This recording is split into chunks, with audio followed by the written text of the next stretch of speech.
Train യാത്രക്കിടെ യുവതിയെ കാണാനില്ല എന്ന് പരാതി. തിരുവല്ല സ്വദേശിയായ 27-കാരി ഹസീനയാണ് ഈ മാസം 18-ാം തീയതി മുതൽ കാണാതായത്.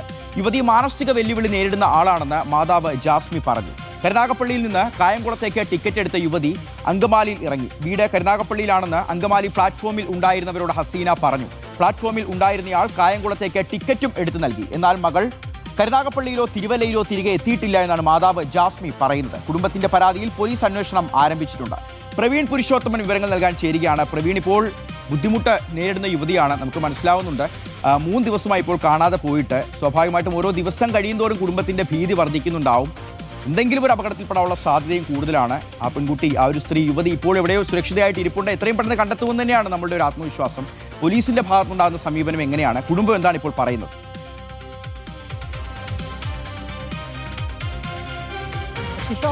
ഈ മാസം 17-ാം തീയതിയാണ് കരുനാഗപ്പള്ളിയിലെ ഭർത്തൃ വീട്ടിൽ നിന്നും തിരുവല്ലയിലെ വീട്ടിലേക്ക് ഈ ഹസീന എത്തിയത്. അതായത് 17-ാം തീയതി ഹസീന തിരുവല്ലയിലെ വീട്ടിലെത്തി. അതിനുശേഷം 18-ാം തീയതി ഹസീന തിരുവല്ലയിലെ വീട്ടിൽ നിന്നും കരുനാഗപ്പള്ളിയിലേക്ക് തിരിച്ചു പോവുകയും ചെയ്തു. അതിനുശേഷം നമുക്ക് മാതാവുമായി സംസാരിച്ചപ്പോൾ മനസ്സിലാക്കാൻ കഴിയുന്നത്, ഈ 18-ാം തീയതി ഈ കരുനാഗപ്പള്ളിയിൽ നിന്നും തിരികെ തിരുവല്ലയിലേക്ക് ട്രെയിൻ കയറി. പക്ഷേ തിരുവല്ലയിൽ ഹസീന ഇറങ്ങിയില്ല. പകരം അങ്കമാലിയിലാണ് ട്രെയിൻ ഇറങ്ങിയത്. അവിടെ ഇറങ്ങിയ ഉടൻ തന്നെ സഹയാത്രികർ ഉണ്ടായിരുന്നു. അവർക്ക് എന്തോ പന്തികേട് തോന്നി. ഉടൻ തന്നെ കാര്യങ്ങൾ ചോദിച്ചു. അബ്നോർമലായിട്ടാണ് ഹസീന ആ സമയത്ത് പെരുമാറിയിരുന്നത്.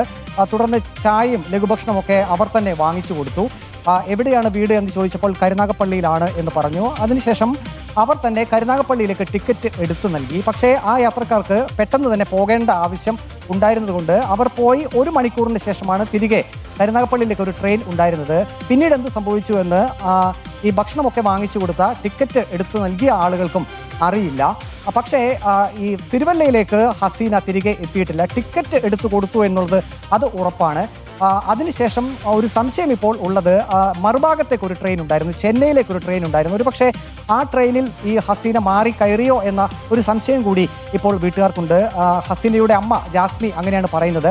ഹസീനയ്ക്ക് മാനസികമായിട്ടുള്ള വൈകല്യമുണ്ട്, ഒപ്പം തന്നെ കൈകാലുകൾക്ക് ജന്മന സ്വാധീനക്കുറവുമുണ്ട്. അങ്ങനെ പോരായ്മകളുള്ള ഒരു യുവതി കൂടിയാണ് ഹസീന. 27 വയസ്സാണ് പ്രായം. ഏതായാലും മാതാവ് ജാസ്മി തിരുവല്ല പോലീസിൽ പരാതി നൽകിയിട്ടുണ്ട്. പോലീസ് അന്വേഷിക്കുന്നുണ്ട്. അങ്കമാലി പോലീസിനെയും വിവരം അറിയിച്ചിട്ടുണ്ട്. ഈ അങ്കമാലി റെയിൽവേ സ്റ്റേഷനിൽ നിന്നും ഭർത്താവിന്റെ ഫോൺ നമ്പറിലേക്ക് അവിടെ ഉണ്ടായിരുന്ന സഹയാത്രികർ വിളിച്ചിരുന്നു. ഹസീന മൊബൈൽ ഫോൺ ഉപയോഗിക്കുന്ന ആളല്ല എന്നാണ് മാതാവ് പറയുന്നത്. പക്ഷേ ഭർത്താവിന്റെ ഫോൺ നമ്പർ മാത്രം കാണാതെ അറിയുമായിരുന്നു. അങ്ങനെ സഹയാത്രികർ ചോദിച്ചപ്പോൾ ഭർത്താവിന്റെ ഫോൺ നമ്പർ പറഞ്ഞു കൊടുക്കുകയും അവർ അവിടെ നിന്ന് ഭർത്താവിനെ ബന്ധപ്പെടുകയും ചെയ്തു.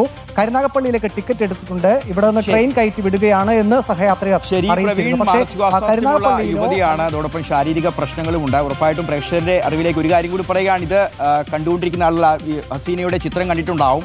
3 ദിവസമായി മിസ്സിംഗ് ആണ്. അപ്പോൾ ആരെങ്കിലും എവിടെയെങ്കിലും വെച്ച് ഹസീനയെ കണ്ടിട്ടുണ്ടെങ്കിൽ എത്രയും പെട്ടെന്ന് തൊട്ടടുത്ത പോലീസ് സ്റ്റേഷനിൽ അറിയിക്കാൻ കൂടി ശ്രദ്ധിക്കുക.